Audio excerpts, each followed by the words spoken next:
សូមអនុមោទនាបុណ្យសូមអនុមោទនាសូមអនុមោទនាបុណ្យកម្មវិធីរាប់បាតបុណ្យឆ្លងប្រាសាទសេវលី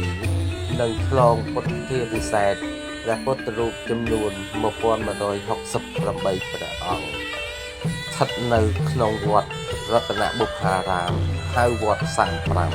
35នៅថ្ងៃសុក្រទី15កើតខែពិសាឆ្នាំមមីអតិស័កពុទ្ធសករាជ2569ត្រូវនៅថ្ងៃទី1ខែឧសភាឆ្នាំ2026ថ្ងៃនេះជាថ្ងៃសិលជាថ្ងៃពេញបូណ៌មី